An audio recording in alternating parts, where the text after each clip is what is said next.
तिब्बत में उद्भवती सिंधु नदी कश्मीर से होकर बहती है और फिर पाकिस्तान में बहती है। पहलगाम में हुए आतंकवादी हमले के बाद भारत सिंधु जल संधि स्थगित कर दी, जिसके कारण सिंधु नदी में पानी का प्रवाह कम हुआ और पाकिस्तान पर आफत आ पड़ी है। नमस्कार, आज के एक्सप्लेनर के साथ मैं हूं मानसी सोनी। पड़ोसी देश पाकिस्तान वर्तमान में प्राकृतिक आपदा का सामना कर रहा है। देश के दक्षिणी भाग में सिंधु डेल्टा सूख गया है।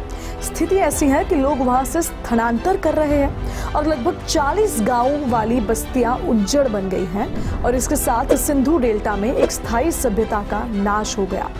यह सिंध प्रांत के दक्षिणी छोर पर अरब सागर को छूने वाले सिंधु डेल्टा में स्थित लोग परंपरागत रूप से खेती और मछली पकड़ने का काम करते थे, लेकिन हाल के वर्षों में समुद्र के पानी ने वहां अतिक्रमण किया है और सब कुछ नष्ट हो गया है। पाकिस्तान में सिंधु नदी का 80% पानी खत्म हो गया है और अब इस क्षेत्र के गांवों से लगभग 12 लाख लोग स्थलांतर कर चुके हैं। उनमें से अधिकांश कराची में स्थायी हो गए हैं।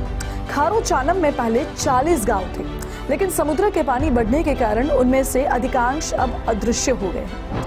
जनगणना के डेटा के अनुसार 1981 में उस शहर की आबादी लगभग 26,000 थी, जो 2023 में घटकर 11,000 हो गई है। इस डेल्टा से लगभग 12 लाख लोग स्थलांतरित हुए हैं। थिंक टैंक जिन्ना इंस्टीट्यूट द्वारा प्रकाशित किए गए एक रिपोर्ट में बताया गया है कि पिछले 2 दशकों में सिंधु डेल्टा से लगभग 12 लाख लोग स्थलांतरित हुए हैं। US Pakistan centre for advance studies in water द्वारा 2018 में किए गए अध्ययन के अनुसार सिंचाई, नहरों, जल विद्युत बांधों और पिघलती हिम नदियों और बर्फ पर जलवायु परिवर्तन के प्रभावों के कारण 1950 के दशक से ही सिंधु डेल्टा में पानी का प्रवाह 80% घट गया है। इसके कारण समुद्री पानी डेल्टा में विनाशकारी घुसपैठ कर रहा है और नजदीकी गांव डूब गए। रिपोर्ट्स में यह भी बताया गया है कि 1990 से डेल्टा के पानी का खारापन लगभग 70% बढ़ गया, जिसके कारण वहां फसल उगाना असंभव हो गया और लॉबस्टर और केकड़ों की प्रजातियों का भी नाश हुआ है। भारत ने सिंधु जल संधि भी सस्पेंड की।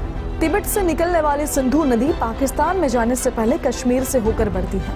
पहलगाम में हुए आतंकवादी हमले के बाद भारत ने सिंधु जल संधि सस्पेंड कर दी है। इससे सिंधु में पानी का प्रवाह भी कम हुआ है।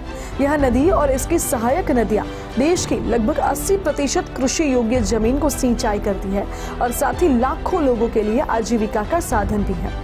सिंधु नदी समुद्र से मिलने से पहले अपनी दोनों तरफ जमा हुए समुद्र कांब से बने यह डेल्टा एक समय में खेती, मछली पकड़ने और मैंग्रोव्स और वन्य जीवों के लिए आदर्श था। लेकिन जब से भारत ने सिंधु जल संधि स्थगित की है, तब से पाकिस्तान में पानी का बहुत बड़ा संकट आ पड़ा है।